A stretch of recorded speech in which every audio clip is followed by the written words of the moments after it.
Quand on survole Addis Abeba, une des grandes capitales du continent africain, une des mégapoles les plus élevées du monde, les plus cosmopolites d'Afrique, on a l'impression de n'en apercevoir jamais la fin. Cette cité abrite des curiosités touristiques intéressantes, mais surtout une population de plus en plus nombreuse, des millions d'individus issus d'ethnies diverses et variées qui, au fil des années, ont décidé d'y élire domicile, au point que sa densité est une des plus fortes d'Afrique.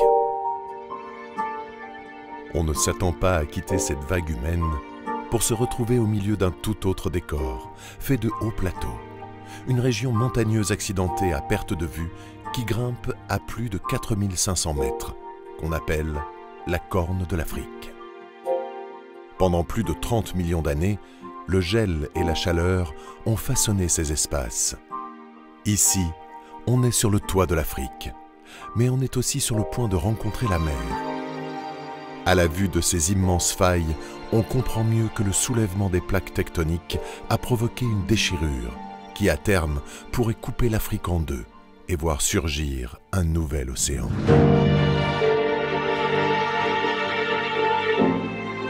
Ici, l'activité volcanique est importante. La grande faille du Grand Rift y a pris sa place.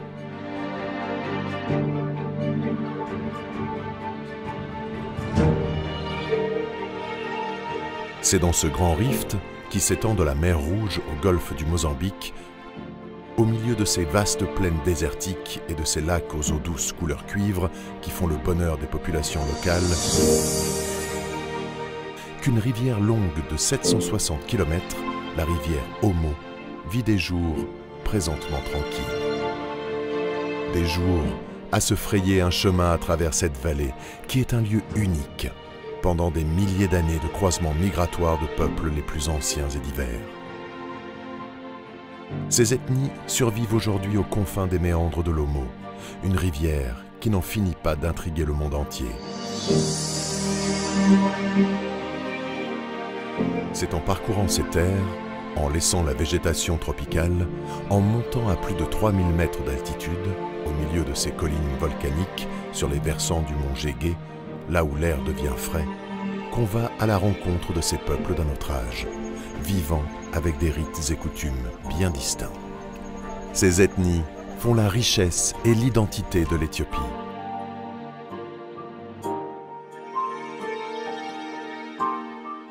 On découvre au milieu des faux bananiers, ou ancêtes, de curieuses habitations, les Toukoul, de véritables ruches géantes en forme ogivale, certaines faisant plus de 10 mètres de haut, construites à partir du bambou et des feuilles de lancette. Ces logements étranges sont ceux des Dorzés, une tribu fascinante. Tous d'anciens guerriers redoutables, les Dorzés ont gardé le sens de l'honneur. Et gare à ceux qui voudraient rentrer chez eux comme dans un moulin. Pourtant, ces tribus ont tout un chef prêt à nous accueillir. Saro, saro, saro, saro, Dorzé. ጊዜው ባይታወቅም ረጅም ጊዜ እንደምኖር ነው የሚታወቀው። ጊዜው አይታወቅም። እኛ የምንተዳደረው አሁን በሸማ ስራ ነው። አብዛኛውን ጊዜ በሸማ ስራ ነው የምንተዳደረው። ሁለተኛ ደግሞ ግብርና ስራ አለ። እርባታ ምናምን በዛ ነው የምንተዳደረው። Les femmes filent le coton, mais pas question qu'elles utilisent le métier à tisser, pour peu qu'elles apporteraient de l'impureté aux vêtements tissés. Le tissage est donc réalisé exclusivement par les hommes, de véritables experts, utilisant des techniques acquises de génération en génération sur des métiers à tisser rudimentaires. Le tissage, réputé dans tout le pays, est vendu par les femmes sur les marchés locaux. Les vêtements multicolores confectionnés, les magnifiques étoles de coton et les chapeaux constituent une source de revenus enviable pour de nombreuses familles, récompensant ainsi leur expression artistique. D'autre part, les femmes Dorzé savent mieux que quiconque préparer la galette à base de lancette, cette plante qui fait partie intégrante de la vie de cette tribu. Lorsque l'arbre a atteint 8 ans, il est abattu. Les feuilles sont alors arrachées et font l'objet d'une préparation afin d'en extraire plus facilement de la farine. Les tiges sont râpées et permettent de dégager une poudre blanchâtre. Ce végétal peut pousser dans d'autres régions du monde, comme en Asie. Mais seuls les Éthiopiens savent en extraire un produit comestible. La poudre obtenue est enterrée quelques mois afin qu'elle fermente.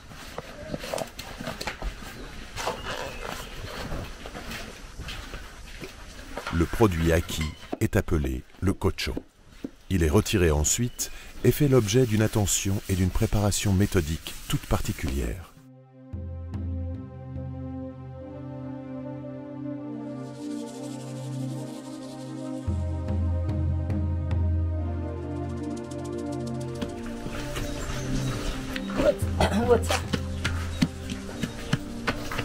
Il est alors enveloppé et porté à la cuisson et prêt à être mangé. Il peut être apprêté avec du miel, de la sauce piquante ou même se manger en bouillie.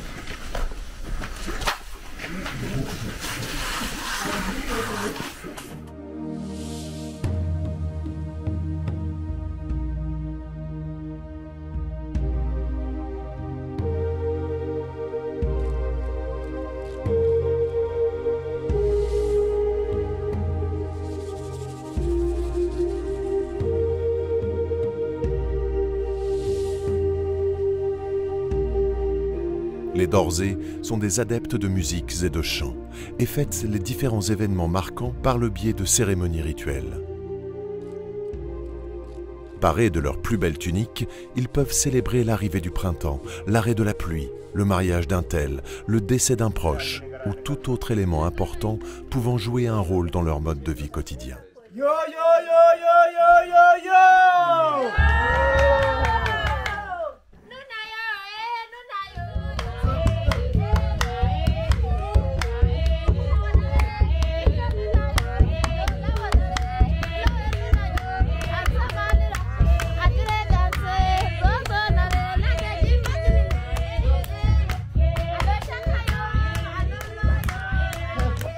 Tout peut être une raison pour danser.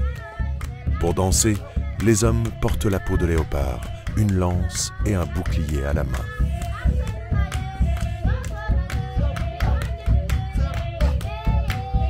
Les femmes restent dans le traditionnel et portent des robes tissées par les hommes.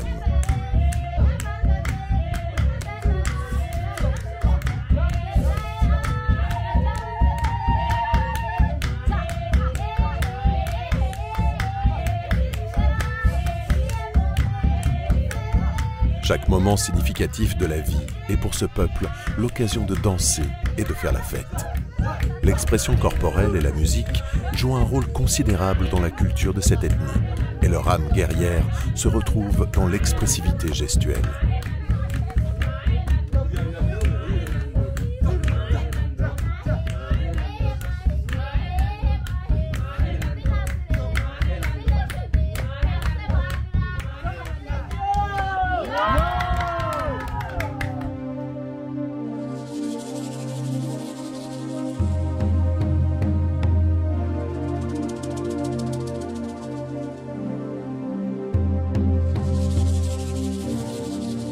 De nombreux lacs parsèment la dépression du Rift, touchée par les dérèglements climatiques.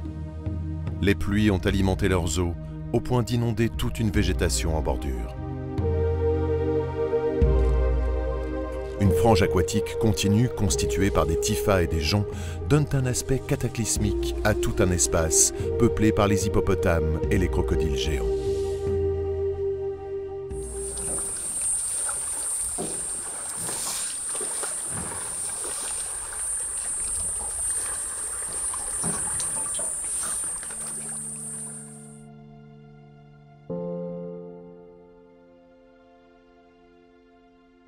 Une ethnie présente depuis 900 ans.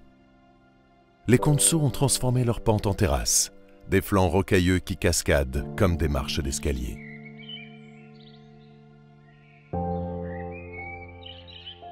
Les Konso, des agriculteurs sédentaires réputés, cultivent avec un bâton fourchu, notamment le millet, le maïs et le coton, et sont les seuls à s'adonner à la culture en terrasse. C'est tout naturellement qu'ils demeurent au milieu de leurs plantations, dans des habitations caractéristiques, chacun possédant sa parcelle de terre. Les Konso ont réussi à dompter les collines et à trouver un cadre de vie en harmonie avec la nature. Les Konso vivent en clan sur cette terre rougeâtre volcanique si précieuse. Chacun édifie des forteresses pour sa sécurité, les paletas. De véritables barrières pouvant atteindre 3 mètres de haut. Un enchevêtrement de pierres, de bois et de terre séchée, construites au fur et à mesure de l'agrandissement du village, présentant jusqu'à 4 à 5 enceintes selon sa taille, à l'image d'une coquille d'escargot qui s'agrandit. Comme vous voyez, les barrières, ça indique que les Konso, ils sont travailleurs. C'est une pierre basalte, c'est très lourd et c'est pas facile à construire cette barrière. Pour circuler d'une aire familiale à une autre, il faut emprunter des chemins sinueux qui nous permettent de visiter chaque compartiment de ce village. Et il faudra se plier en 2, voire en 3, pour accéder à chaque enclos. La vie est présente de partout dans ces espaces, au milieu de toutes ces huttes qui se touchent.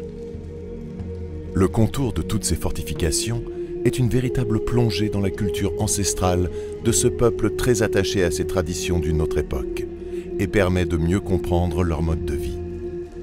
Le tissage notamment est important chez les Konso. Il se pratique depuis le Moyen Âge.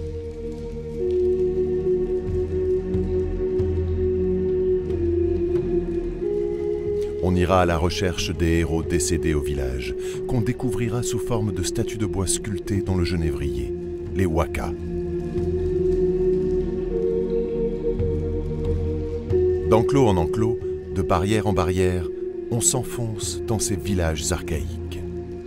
Mieux vaut avoir le sens de l'orientation pour rejoindre la place centrale, lieu de rencontre et d'échange des villageois, assis au milieu des paftas, huttes communes au toit en chaume. On vient y passer le temps, on discute, on joue à l'awalé, un mancala à 2 rangées, un véritable jeu de réflexion, qui consiste à déplacer des pions, des fruits secs ou des billes comme ici, dans les dépressions du plateau de jeu jusqu'à épuisement de la poignée. Le jeu est régi par des règles précises, et le vainqueur est celui qui a récolté le plus de billes. Ces paftas représentent la fierté de la communauté de chaque village. Les Konso peuvent admirer ces maisons de village coiffées toutes d'une décoration. À chaque déplacement dans ces bourgades, on longe des remparts, les paletas, qui peuvent être en bois et servir de murs de fortification au village concerné. Des murs construits à main d'homme pour se défendre la plupart du temps contre les razzias des populations voisines ou les attaques d'animaux. Les murailles intérieures les plus anciennes, et dans la plupart des cas les plus hautes, ont 900 ans. Elles protègent le village historique ou le village d'origine, au centre duquel on trouve toujours une place communale, un mora, lequel abrite notamment une pierre étonnante et lourde. Parfois on appelle ça une pierre de mariage. L'homme doit être capable de la soulever pour changer de classe, devenir guerrier ou tout simplement se marier. Regardez. Lui, il n'est pas capable. Ceci dénote une organisation sociale parfaitement organisée.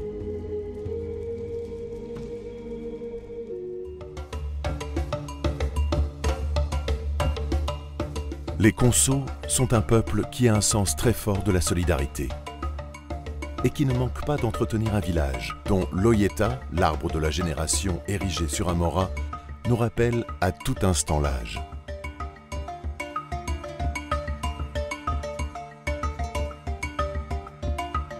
Décidément, cette ethnie est vraiment surprenante, au point d'intéresser l'UNESCO.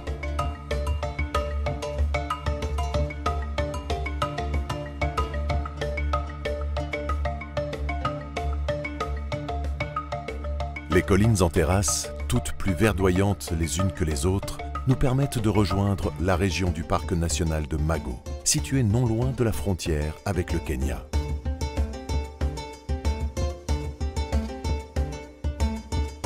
Un monde à part, où les traditions perdurent là aussi, le long de la rivière Mago, laquelle se jette dans l'Omo, une région qui abrite une ethnie fascinante, les Mursi. Cette tribu d'un autre monde règne en maître ici.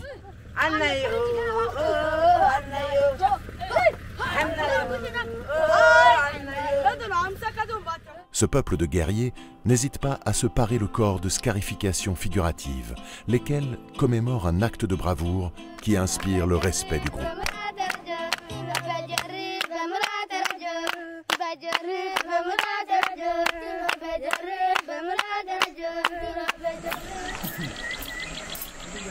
Ces semi-nomades se regroupent en général dans des villages loin des rives marécageuses de l'Omo.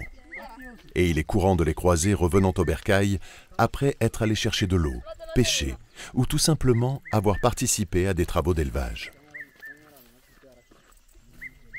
Leurs maisons sont très simples, de petites huttes construites avec de l'herbe. Tous ont un chef. wala jaari abatu docteur ye hullum ye mender e nya ala feno si sotino ye kaba ye mendero e nya ala fe e nya marita wa ye bunni kono wa qoshasha buzu alle wa ye betino ye sar ye njatu ye hullum ye sartu kono set ye irsha kapti lela botalle irsha le bichano awni irsha botedal andu alle amitu shabota hidu qali nga matru barchulena kayonga ayoga Elle est la deuxième femme.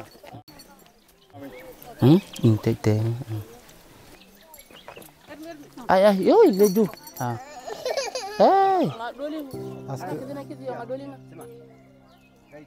Les femmes s'agrandissent le lobe de l'oreille et la lèvre inférieure à l'aide de plateaux en argile bien décorés, le labret.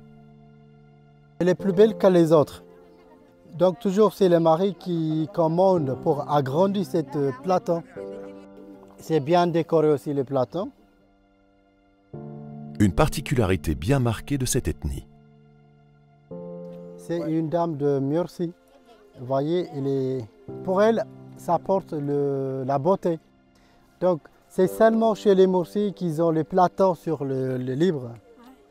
Là, c'est le don de Fakocha, femme qu'ils ont mariée. Donc, ça indique qu'elle est jeune, mais elle est mariée déjà. Donc, c'est le mari qui commande à grandir pour être plus belle que les autres, vous voyez. En plus, pour attirer les hommes. Ces plateaux sont mis en place dès l'âge de 10 ans selon tout un rituel. Les incisives inférieures sont extraites par les parents pour chasser les mauvais esprits. La lèvre est ensuite perforée au rasoir et on insère une cheville en bois. D'année en année, l'orifice est agrandi par l'introduction de cylindres plus grands.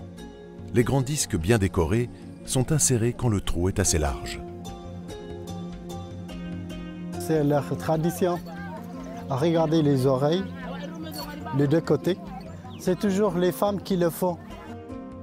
Les scarifications, les hommes et les femmes, il faut les scarifications pour décorer leur camp.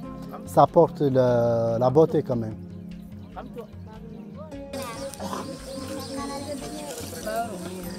Il est coutume de dire que plus le plateau labial est imposant, plus la taille de la dot de la jeune fille en bétail sera importante. Dans chacun de leurs villages, ces peuples de tradition ont su préserver leur culture. Ils suivent un mode de vie nomade ou semi-nomade.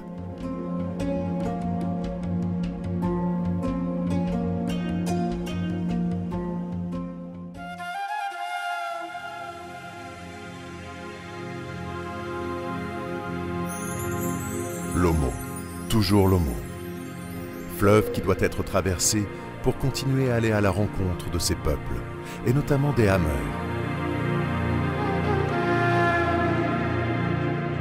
Dans ce secteur, les Hameurs se déplacent en petits groupes.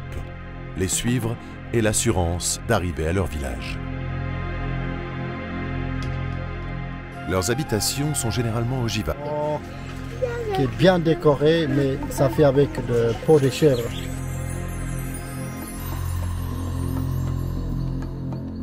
Composé de branchages savamment enchevêtrés, pouvant résister aux forts vents de sable soufflant dans cette région semi-aride. Ces huttes circulaires sont simples.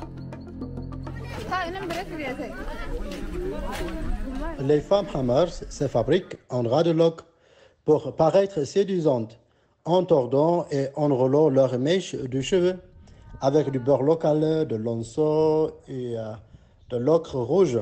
Elles ont un sens aigu de l'esthétique. Elles portent aussi des ornements indiquant leur statut. Voyez ici, cette femme a 3 colliers, donc c'est une première épouse. Celle-ci, en 3e collier, un collier particulier, avec un embout. Un collier en métal associé à la peau de chèvre, signe distinctif de première femme.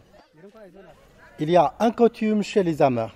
Elles portent tout au minimum 2 colliers. C'est celles qui sont au minimum le 2e femme.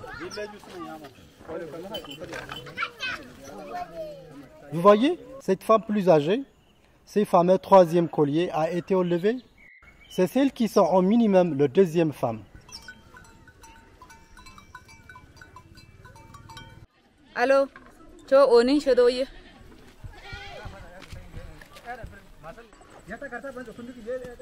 Kunni ina mangara inta sirandara ina mana wor isa izakmuta. Yasa wadimani.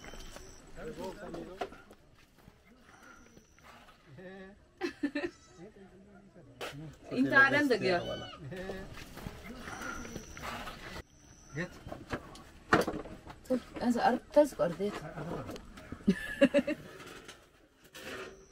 Donc ici, il y a tout ce qu'il faut. C'est salle à manger, c'est la chambre. Tout là-haut, les plafonds, ça c'est comme un grenier. Donc ça c'est pour stocker des sorghums. Donc toujours, ils ont un boisson local. Ça fait avec du café. Mais ils nous servent comme du thé. Voilà. Ils boivent toujours avec un calebasse. C'est chaud. Donc regardez le vêtement. C'est bien décoré avec des coquillages qui viennent de Kenya. Ça vient de Kenya quand même. Regardez là-bas. Là c'est une vestiaire. Ça c'est sa vêtement aussi, voyez. Ça fait toujours avec les peaux de chèvre. Pour changer les vêtements. C'est comme un vestiaire. Elle a 2 enfants.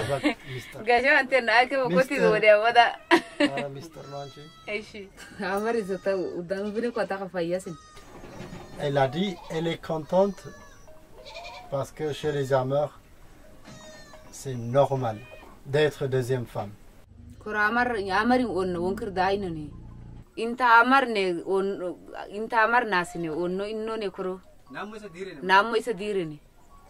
Donc elle a dit je m'appelle Diré, je suis une dame d'Amer.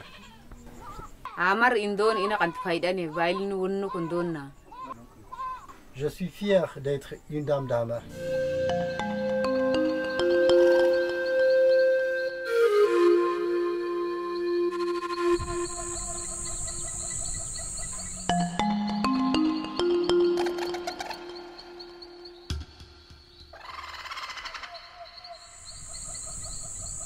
Décidément, l'Omo est un fleuve envoûtant, où la diversité ethnique est à son sommet.